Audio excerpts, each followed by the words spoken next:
তাই আপনারা সহযোগিতা করুন। ইতিমধ্যে জুন মাসে 3 তারিখে 28 লক্ষ মা বোন দিদির অ্যাকাউন্টে 3000 টাকা করে ঢুকে গেছে।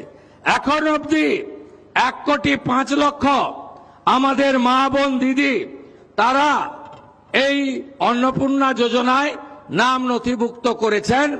তাদের ভেরিফিকেশন কমপ্লিট করে আমরা পোর্টালে আপলোড করে দিয়েছি এবং এরা আগামী 1 জুলাই তারা এই জুন মাসের 3000 করে টাকা অ্যাকাউন্টেও পেয়ে যাবেন, ঢুকে যাবে।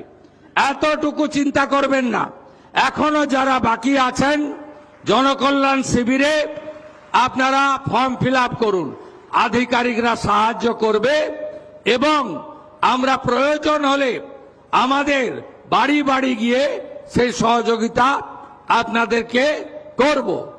এর বাইরেও আগামী 22 তারিখে রাজ্য বাজেট আছে, সেখানে যুবকদের জন্য, সরকারি কর্মচারীদের জন্য, আমাদের শিক্ষিত চাকরি প্রার্থীদের জন্য আমাদের আরো অনেক কর্মসূচি আপনারা দেখতে পাবেন। যেহেতু বাজেট আছে আমি তার আগে বলতে পারবো না।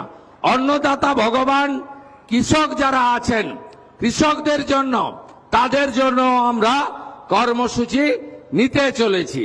আপনারা আমাদের সহযোগিতা করুন এবং আপনারা যে আশা ভরসা নিয়ে আমাদেরকে ক্ষমতায় এনেছেন, আমার কথা মেনে আমার অনুরোধে সাড়া দিয়ে লক্ষাধিক ভোটে ফলতার বিধায়ককে জিতিয়েছেন এবং আপনারা যে গণতান্ত্রিক অধিকার আমাদের সংবিধান দিয়ে গেছিল সেই সাংবিধানিক অধিকার পেয়েছেন, সেটাকে মর্যাদা দেওয়ার দায়িত্ব আমার।